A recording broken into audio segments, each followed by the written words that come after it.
नगर पंचायत नावागढ़ चुनाव वार्ड 12 में दिलचस्प मुकाबला, प्रत्याशियों ने झोंकी पूरी ताकत। नावागढ़ जांजगीर चांपा जिले के नगर पंचायत नावागढ़ में चुनावी सरगर्मी चरम सीमा पर है। 11 फरवरी को होने वाले मतदान से पहले प्रत्याशी पूरी ताकत झोंक चुके हैं। वार्ड 12 से कांग्रेस प्रत्याशी भुवनेश्वर केसरवानी, बीजेपी से निष्कासित वरिष्ठ नेता बद्री प्रसाद केसरवानी निर्दलीय और भाजपा उम्मीदवार मनहरण लाल साहू के बीच कड़ा मुकाबला देखने को मिल रहा है। भुवनेश्वर केसरवानी का दावा, जनता देख रही है हमारा काम। पूर्व में नगर पंचायत नावागढ़ के अध्यक्ष रह चुके भुवनेश्वर केसरवानी इस बार वार्ड 12 से पार्षद का चुनाव लड़ रहे हैं। अपने चुनाव प्रचार के दौरान उन्होंने कहा कि उनके कार्यकाल में जितने भी विकास कार्य हुए हैं, जनता उन्हें देख रही है। उन्होंने विश्वास जताया कि जनता इस बार भी उन्हें मौका देगी और अगर वे जीतते हैं तो नगर का और तेजी से विकास करेंगे। उन्होंने यह भी बताया कि कांग्रेस ने संगीता यादव को अध्यक्ष पद का उम्मीदवार बनाया है और पार्टी पूरी मजबूती के साथ चुनाव लड़ रही है। उन्होंने कहा, हम सभी वार्डों में पार्षद चुनाव जीत रहे हैं और कांग्रेस की जीत सुनिश्चित है।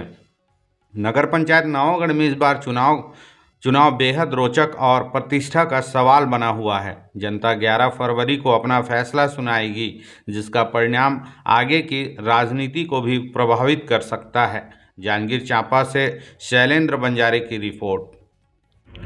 नमस्कार, आप देख रहे हैं छत्तीसगढ़ खबर। मैं हूं आपके साथ शैलेंद्र बंजारे।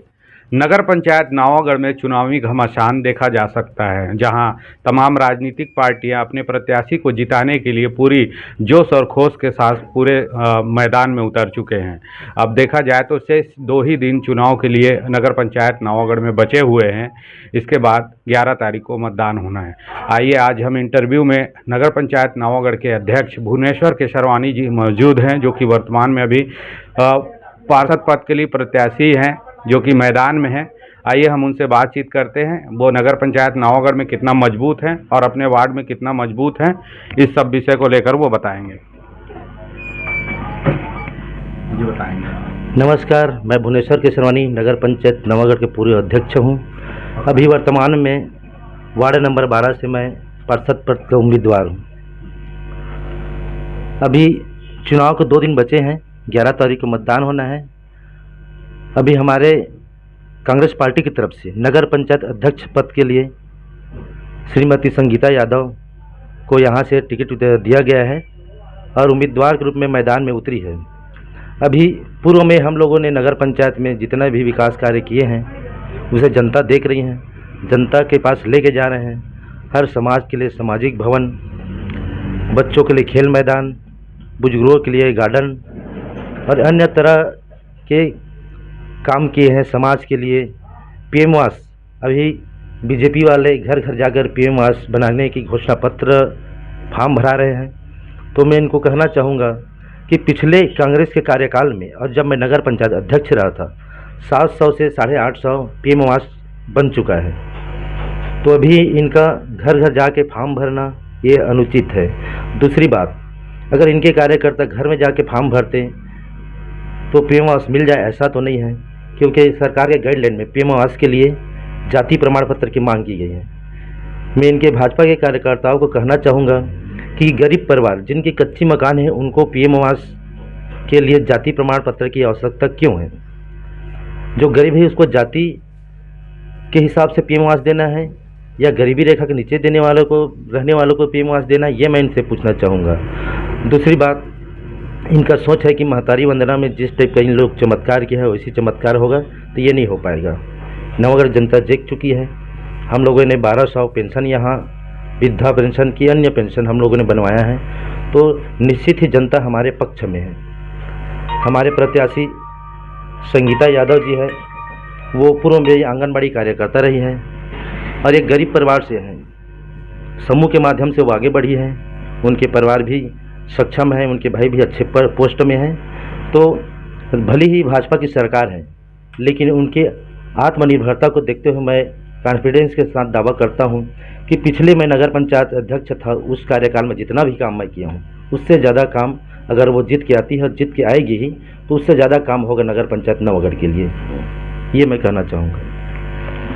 जैसा कि भुवनेश्वर केसरवानी जी नगर पंचायत नवागढ़ के कांग्रेस समर्थित अध्यक्ष रहे हैं, उनका दावा है कि वो इस बार जो कि पिछड़े वर्ग का सीट आया था नगर पंचायत नवागढ़ में, चूँकि संगीता यादव मैदान में है, वो कार्यकर्ता रही है और समूह के माध्यम से वो आगे बढ़ रही हैं। और बीजेपी के ऊपर वो आरोप लगा रहे हैं कि जो कि पीएम आवास संबंधित वो फॉर्म भरा रहे हैं वो गलत है, कहना है उनका। और जो कि महतारी वंदन योजना जैसा जो काम हुआ है विधानसभा चुनाव पे, वो नगरीय निकाय में ऐसा बिल्कुल भी नहीं होगा। लेकिन हम उनसे जानना चाहेंगे कि और कौन कौन सी पार्टियां उनके अध्यक्ष के लिए जो चुनावी मैदान में है और उनका भिड़न किस पार्टी से होगा। मैं बताना चाहूँगा कि मैदान में रामकली कश्यप जी हैं निर्दलीय, जो वरिष्ठ बीजेपी के कार्यकर्ता, और नेता बद्री केसरवानी जी जो पूर्व में नगर पंचायत के अध्यक्ष भी रहे, उनकी बहू, और वो जनपद अध्यक्ष भी रहे हैं। और उसके बाद बीजेपी ने यहाँ पे अर्चना देवांगन जो कि जोगी जनता कांग्रेस से सदस्य रही है और पार्षद पद की उम्मीदवार भी रही थी, उसमें उसे हार का सामना करना पड़ा। 1 साल उनको बीजेपी में आए हुए हैं, उसके बाद उसको टिकट दे दिया गया है। तो ये बीजेपी यहाँ पे तो 2 गुट में दिख रही है और हमारी टक्कर बीजेपी से नहीं है, हमारी टक्कर निर्दलीय प्रत्याशी रामकली कश्यप से है। ये मैं अभी जो जनता से फीडबैक ले रहे हैं पता चल रहा है। भुवनेश्वर केसरवानी जी का कहना है कि जो कि मैदान में जो प्रत्याशी हैं बीजेपी से, उनका कोई टक्कर नहीं है, न ही बसपा से जो कैंडिडेट है उनसे भी टक्कर नहीं। अगर उनका भिड़ंत अगर है तो वो रामकली कश्यप जो कि निर्दलीय प्रत्याशी हैं, जो कि बीजेपी से बगावत कर वो निर्दलीय प्रत्याशी चुनावी मैदान पे हैं। हम जानना चाहेंगे कि नगर पंचायत नवागढ़ को लगभग बने हुए 20 साल हो रहे हैं। इस 20 साल में अभी भी मतदाता ये कहते हैं कि अभी भी नगर पंचायत जैसा लगता नहीं। नगर पंचायत में देखा जाए तो विकास के बहुत सारे काम अभी भी हुआ नहीं है और जो गति है वो और तेज़ी से होना चाहिए, लेकिन अभी भी नहीं हुआ। जैसे वकीलों का मांग है, एक एसडीएम कार्यालय जो कि यहाँ का हक मांग था, वो अभी तक नहीं हुआ है। और भी कई सारे स्टेट बैंक है, आईटीआई एजुकेशन सेंटर है, स्टेट बैंक है, डाकघर है, इन सब विषय को लेकर वो क्या कहते हैं। बिल्कुल सही बात है कि एसडीएम कार्यालय नवागढ़ की हक है, जो सुयाण में खुलना था, जो घोषणा हुआ था। वकील नवागढ़ में खुलना था, हाँ नवागढ़ में खुलना था, जो कि सूर्यनारायण चला गया है। जो कि सुयाण चला गया है।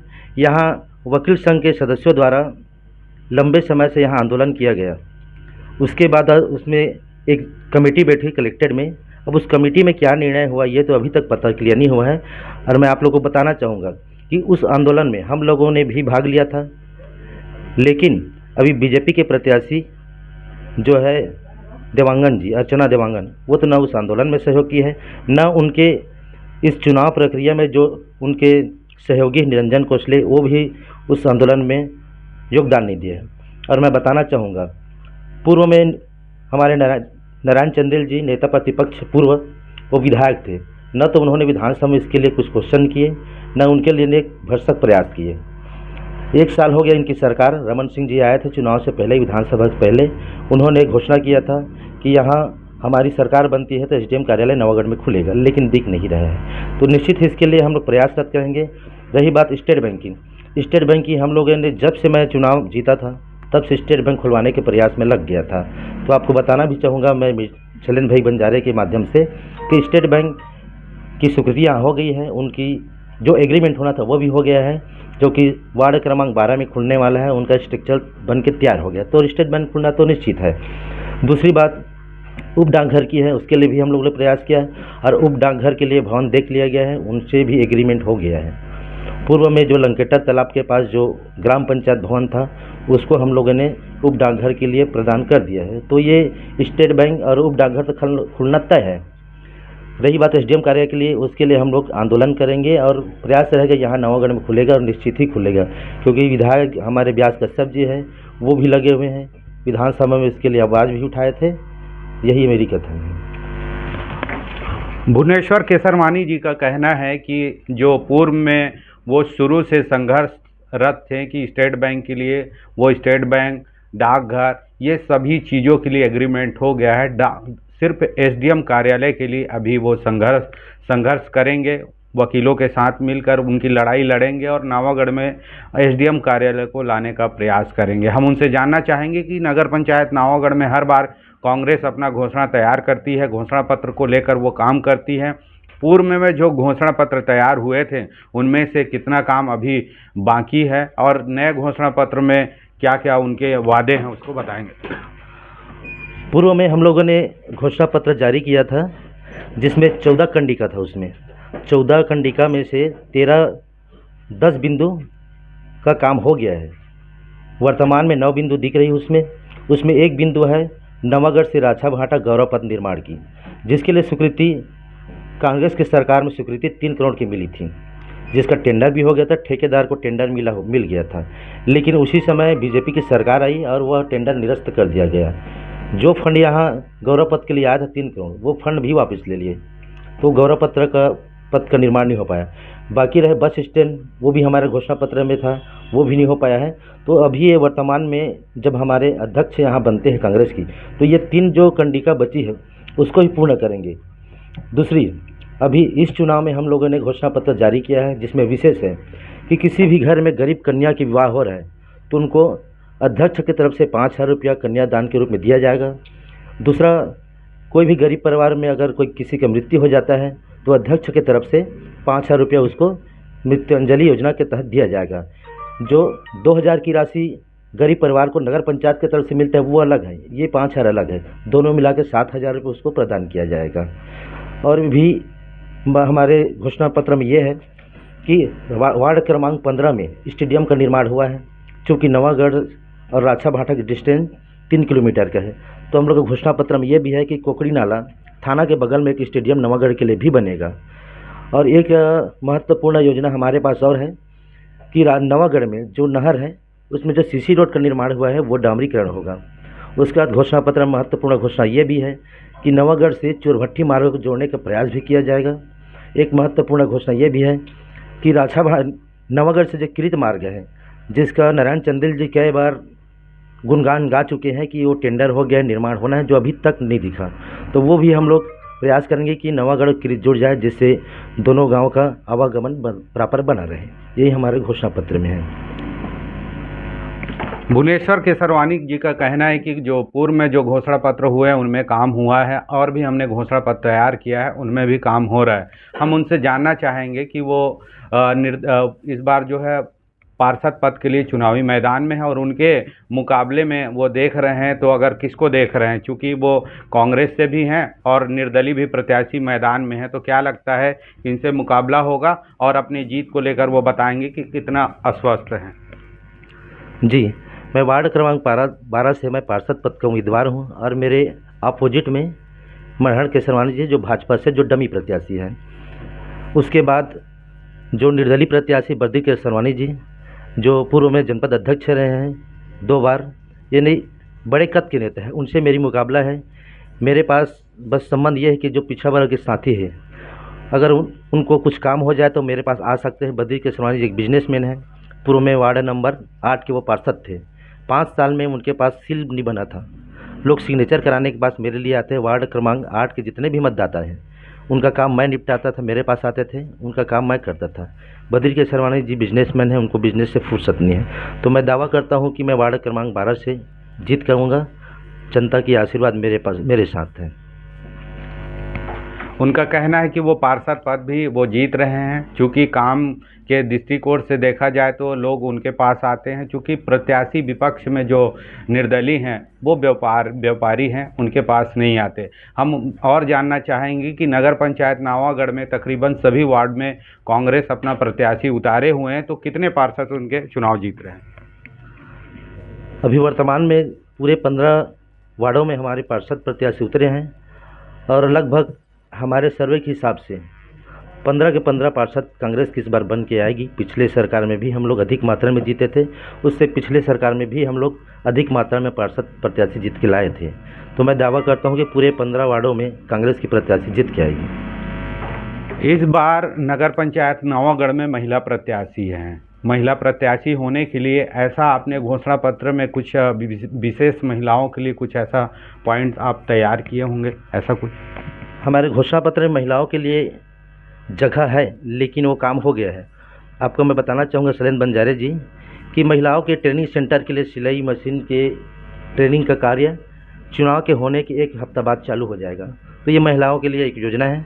दूसरी बात, हमारी प्रत्याशी महिला है और महिला सीट है, तो वो खुद समूह से जुड़ी हुई है, उनको नॉलेज है, महिलाओं को ट्रेनिंग भी देती है। वो फिनाइल बनाने की, सर्फ बनाने की, अगरबत्ती बनाने की, दोना पत्तल बनाने की ट्रेनिंग देती है। तो महिलाओं के लिए एक विशेष अवसर है। अगर संगीता यादव जीतती है तो महिलाओं को स्वरोजगार उपलब्ध कराएगी, क्योंकि महिला समूह से ही जुड़ी है।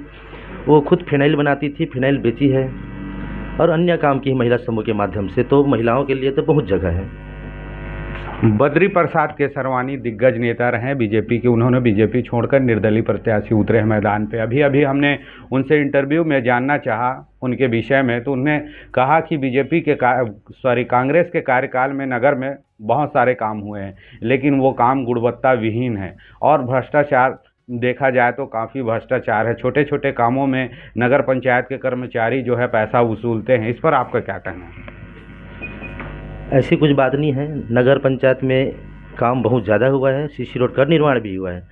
भ्रष्टाचार वाली बात रही थी तो बद्री केसरवानी जी नेता प्रतिपक्ष रहे हैं, उनको शिकायत करना था, जांच भी कराना था। रही बात कर्मचारियों की पैसा लेन देन की बात है, क्योंकि यहाँ के मतदाता जिता के अध्यक्ष भी भेजते हैं, पार्षद भी भेजते हैं। अगर उनसे नगर पंचायत में किसी तरह का डिमांड रखते हैं, पैसा मांगते हैं, तो उनके पार्षद को बताना चाहिए या तो अध्यक्ष को।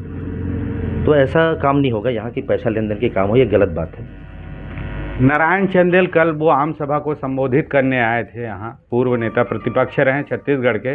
वो बात में कह रहे थे कि यहाँ अगर हमारी सरकार बनती है नगर पंचायत नावागढ़ में, तो हम जो है कांग्रेस के कार्यकाल के वो सभी कामों को वो जांच कराएंगे, अगर वो दोषी होंगे तो फिर उनको जेल भेजेंगे। इस पर आपका क्या कहना है? जी बिल्कुल, पिछले कार्यकाल में मैं नगर पंचायत अध्यक्ष रहा था। अगर नारायण चंदेल जी को या उनके कार्यकर्ताओं को लगता है कि यहाँ भ्रष्टाचार हुआ है, तो स्वतंत्र रूप से जांच कराने के लिए वो स्वतंत्र है। मैं उनका सहमत हूँ, उनकी बातों से मैं साथ भी दूंगा। दूसरी बात, अगर नारायण चंदेल जी निष्पक्ष है तो मैं फेसबुक के माध्यम से भी ये बात रख चुका हूँ।